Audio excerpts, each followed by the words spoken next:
Thanksgiving is coming up. I thought this would be like a cute Thanksgiving history type of topic to talk about. So, yeah, today's video is Amerigo Vespucci, who really discovered America. Okay, in honor of the discovery of a new world,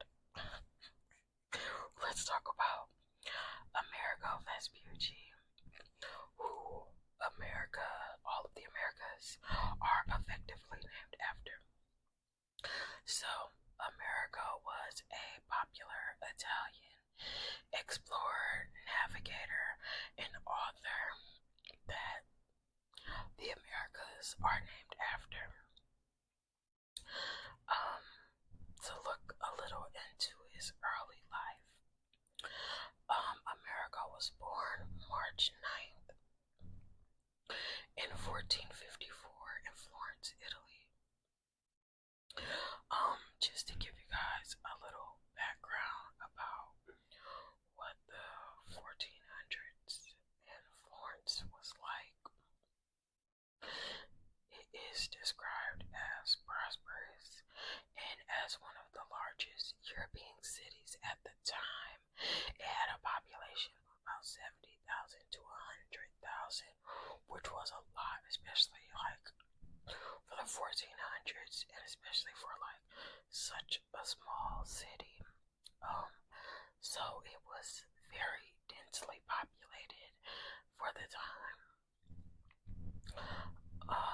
In terms of street life, it was viewed as busy markets that would fill all of the streets with diverse cross sections of society, including food, trinkets, gifts, and daily life commerce. During this time in Florence, Italy, it was also like the center of the Renaissance, and this was like the birth and like run of the Renaissance. So Florence was the birthplace of the Renaissance, and this was just a period of like immense artistic and intellectual flourishing centered on humanism and the rediscovery of classical ideas. There were architectural marvels that were going on in the city at this time, and this would be like all of the beautiful buildings and like it says the city saw incredible feats of engineering such as Brunelleschi's dome. Okay, I probably butchered the names. You guys, all of the names in today's video are like Italian, so don't get mad. I'm trying to pronounce them right, but I might pronounce them wrong. But yeah, this is like this beautiful dome. It's a historical landmark in Florence, Italy, and it just, yeah, it looks very angelic. It's like cathedral styled. Yeah. So like these were new ideas at the time. People weren't really like making these beautiful elaborate buildings. This was a birth of a new age. And the creation of the Medici Palace was also at this time. I'm gonna look up a picture of the Medici Palace to describe to you guys. So the Medici Palace, it's like a cobblestone building that looks about 3 stories tall. It's not as fancy as I thought it would be. Oh my god, the inside is like gorgeous. The inside is very beautiful. It has like the ceilings with the angels painted, and everything is like marble and gold, but the outside is like pretty modest. It looks 3 stories high, and it looks like it's made of just cobblestone. It's like a peekaboo type of house. And we'll get more into the Medici family later. But these elaborate, beautiful buildings like their palace and the dome were starting to be created during this time. Um, there was also artistic innovation. In turn, there was like the engineering side of it, but also like the portrait art. So artists like Donatello, Masaccio, and Botticelli produced revolutionary works that explored perspective, realism, and the glorification of human potential. Um, yeah, so it was like hyper realistic portrait style paintings that also came out of this um era.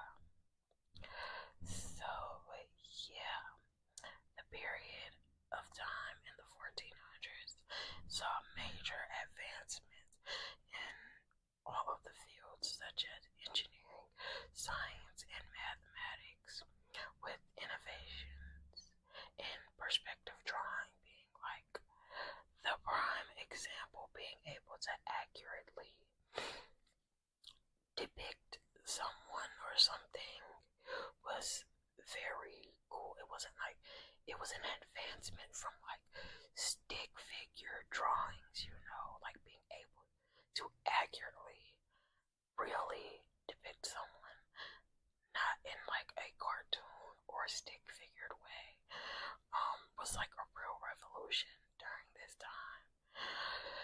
So, yeah, in terms of the political and economic climate, Florence, Italy was a merchant republic. Florence was a republic governed by wealthy merchants and bankers who replaced old noble families as the main power brokers. So, kind of right before the 1400s, Italy and Florence was ruled by like these old noble families who had been in power for forever, and then the merchants and the bankers, they decided to rise up against it and take over power of Florence. The thing is like at this time they were like merchants and bankers who overthrew like these old noble families, but they just turned into the old noble families like now, but it was an interesting time. It was like a time where like so many things were happening. Um, and one of the most prominent families, or the most prominent family, I'll say, was the Medici family. So, the powerful Medici banking family played a crucial role in the city's economy and politics, and their wealth fueled much of the Renaissance. So they had political influence, of course.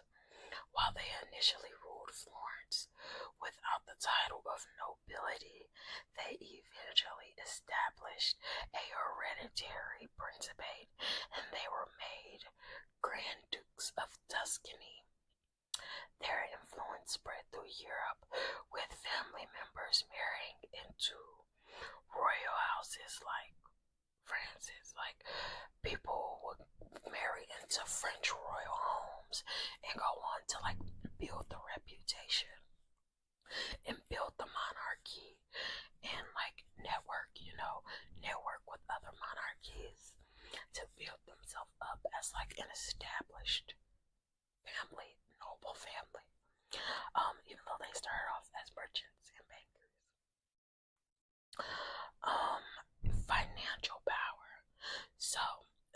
Medici Bank was one of the most successful banks in Europe, and the family's wealth and connections were the foundation of their political power. They also developed innovations like double entry bookkeeping and lines of credit. So they were kind of like the first people that would like give you a line of credit, like, okay, you put this much into my bank. Therefore, if you need this amount of money, you can borrow it without it being like from your own money that you put in my bank. But what is a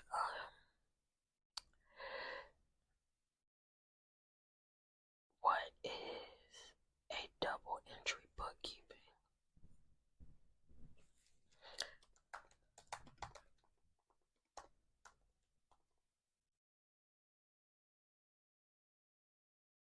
Double entry bookkeeping is a system where every financial transaction is recorded in at least two accounts with equal and opposite entry. Oh, a debit and a credit account. Duh. So yeah, they established lines of credit and like a debit and a credit account, like a checking and a savings, you know. Double bookkeeping. I really like this.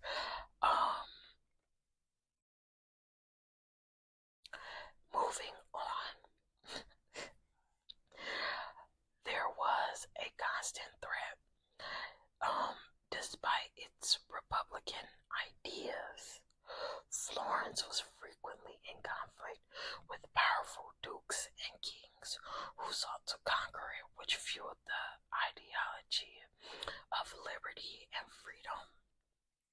I think it also greatly influenced the idea of manifest destiny, which a lot of people were doing at the time, where you take control of your destiny, you go out, you find new land and conquer uncharted worlds.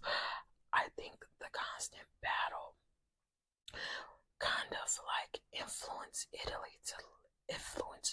rulers of Italy to send people out to leave and conquer new land that they could take claim over, because that was the name of the game then. If you were powerful, the best thing you could do was explore the new world and conquer as much land as you could before everybody else got there. So Italy was playing the game as well, which influenced a lot of pirating, I may add. So going back, this is just setting the scene. This is the scene that Amerigo Vespucci was born into and operating within. Going back, Amerigo was the third son of Lisa and Nastasio Vespucci. His father, Nastasio, was a notary for the Money Changers Guild, and they lived in this specific district dedicated to descendants of their family. I'm guessing if you're an important, wealthy, or connected family, certain families could get their own little districts that was for their family people. So he grew up living in the Vespucci district, Immediate family was not especially prosperous. They didn't have a ton of money, but they were very politically connected. They knew everyone. And I think most importantly, the Vespuccis had a good connection with Lorenzo de Medici. Remember, from the Medici family I mentioned earlier. And Amerigo's cousin Marco was married to a model, Lorenzo Medici's cousin Marco was married to the model Simonietta Vespucci. Ooh. Simonietta Vespucci, who was was depicted as Venus by Sandro Botticelli. I'm trying, y'all, with the names. But, like, yeah, this one was so beautiful. She was depicted as Venus by this guy. I'm gonna look up the picture. And obviously, she was like Amerigo's cousin or something because she was a Vespucci and they were all. Oh my gosh. Venus, like the birth of Venus. Oh my god, I don't know why that didn't click to me. Like the woman coming off the clamshell. Yeah, a Vespucci. Yeah. So they were connected to this family intimately by marriage. They were family now. Which afforded them, I think, a lot. Going into Amerigo's early career in 1478, Guido Antonio Vespucci, Amerigo's uncle, led a Florentine diplomat mission to Paris and he invited Amerigo to join him. Amerigo's role is not clear, but he was likely an attaché or a private secretary.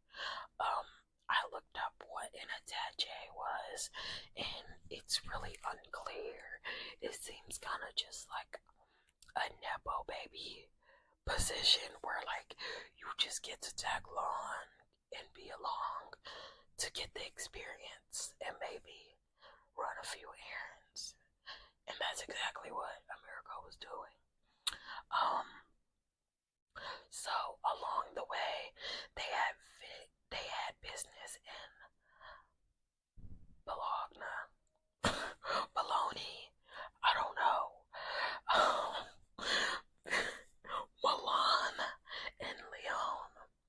Their objective in Paris was to obtain French support for Florence's war with Naples, but like King Louis, they didn't want nothing to do with them. He was like, I got my own stuff going on. I'm doing my own stuff and I'm fighting my own wars. I can't help y'all. So, because of that, they returned to Florence in 1481, with pretty much nothing little to show for their efforts for being out and gone that long. So after his return from Paris, Amerigo worked for a while with his father and then continued to study science. He was very infatuated with like geography. He loved science and geographies from all accounts. And in 1482, sadly, his father passed away. But after that, Amerigo went to work for Lorenzo de Medici, the same one that's married to his family member.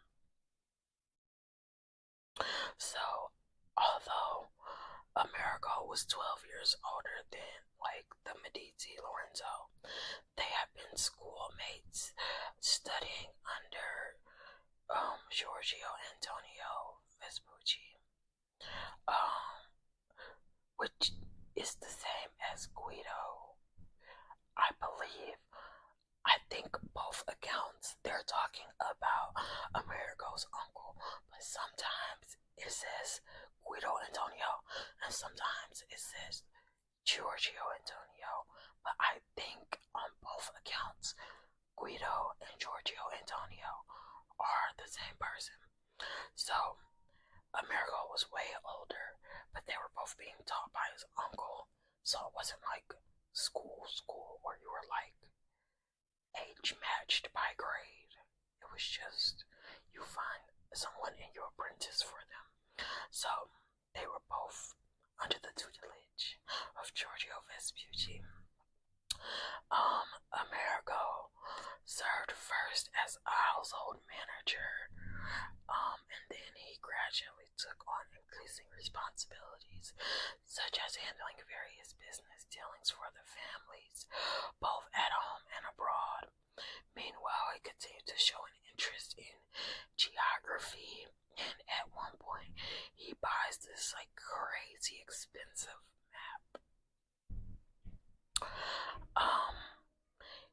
He just continues working, and eventually he gets the opportunity to go on another voyage. So let's get into his voyages. His voyages are like a bit of a hot topic, and they come with like these different letters, and we could do like a deep dive on the letters alone. Let me know if y'all want that for another video. Or even an account of all of his voyages could also be another video. But for now, we're going to talk about his first alleged voyage and then his first confirmed voyage. And the evidence for Vespucci's voyages of exploration consists almost entirely of a handful of letters written by him or attributed to have been written by him. So, his first alleged voyage was in 1497 for a year until 1498.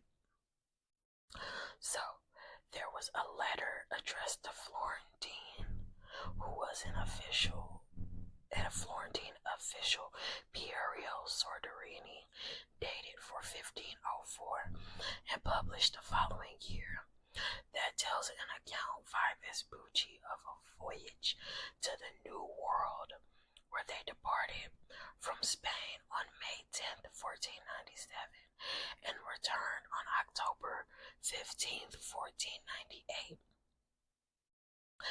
This is perhaps the most controversial of Vespucci's voyages, as this letter is the only known record of its occurrence, and many historians doubt that it ever took place as described. Some question the authorship and the accuracy of the letter and consider it to be forgery. Others point to the inconsistencies in the narrative of the voyage, particularly of the alleged course, which says that they would start near Honduras and proceed northwest for 870 leagues, or about 3,000 miles, a little over 3,000 miles. In kilometers, that's like 5,000. And that would have taken them across Mexico to the Pacific Ocean, and apparently not where he said he was. I don't know.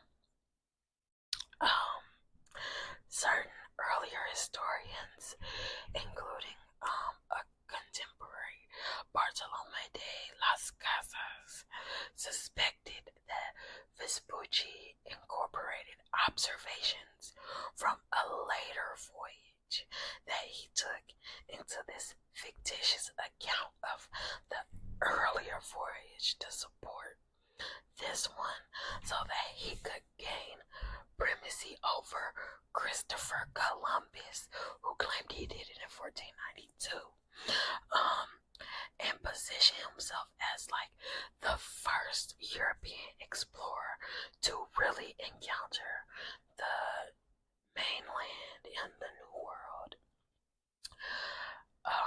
Others have suggested that the Soderini letter was not even written by Vespucci at all, but rather was like an unknown author who had access to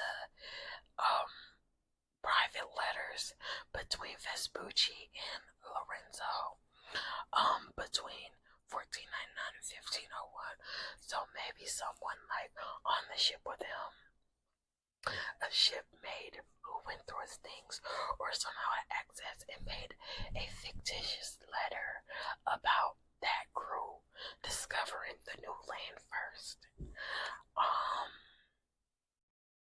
Yeah, about his expeditions to the Americas, but none of the letters between Amerigo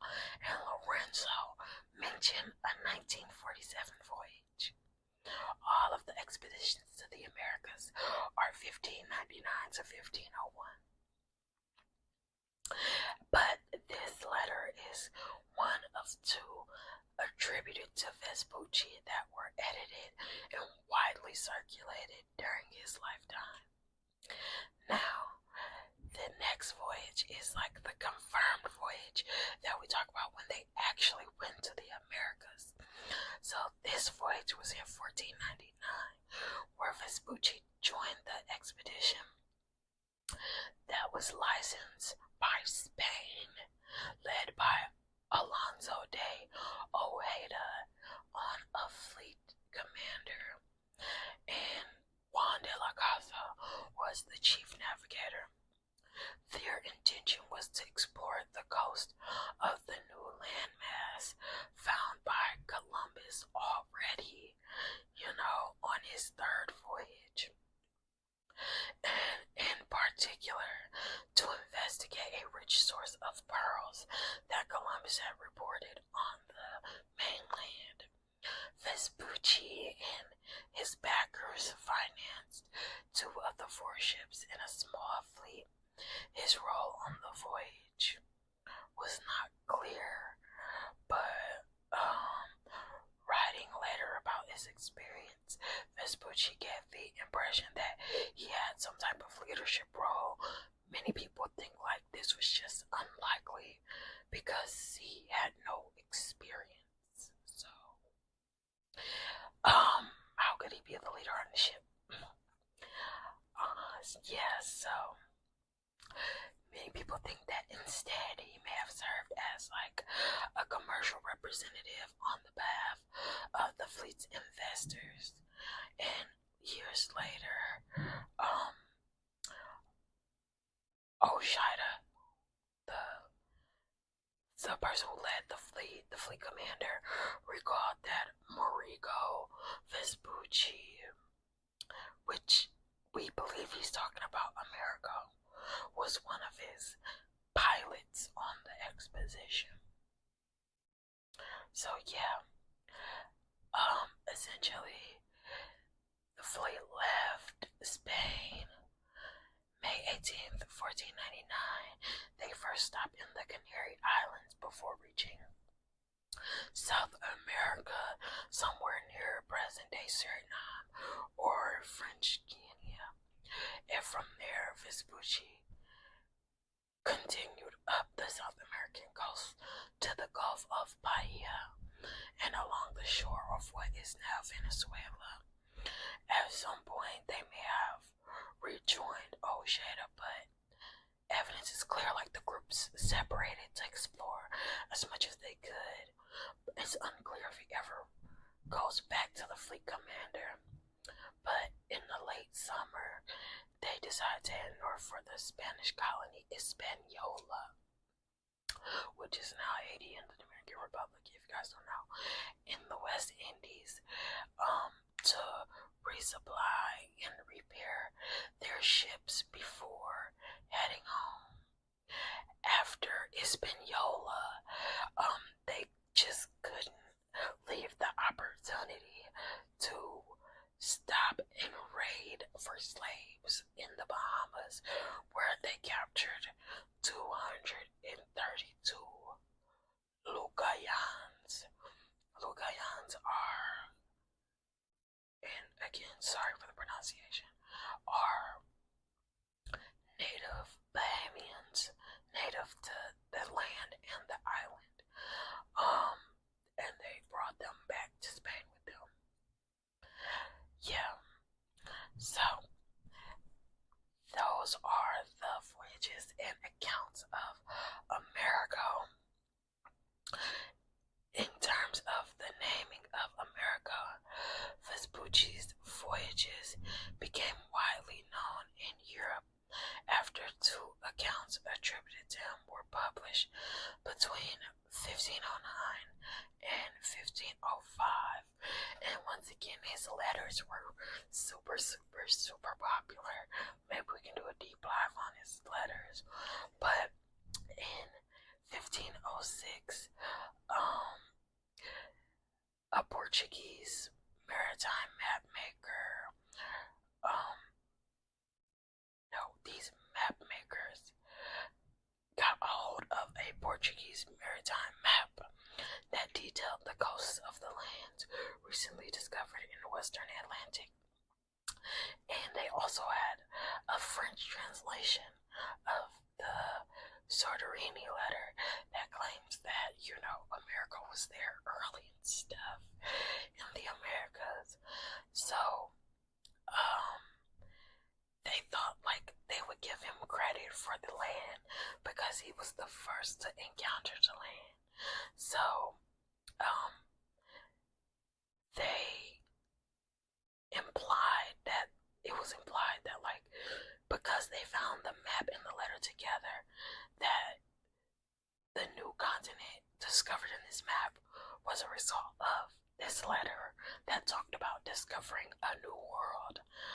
So they, in April of 1507, Ringman and Waldschler published their introduction to cosmography with an accompanied world map, and thousands of copies of the world map were printed in the Universal Geography according to the tradition of Ptolemy and the contributions of Amerigo Vespucci and others.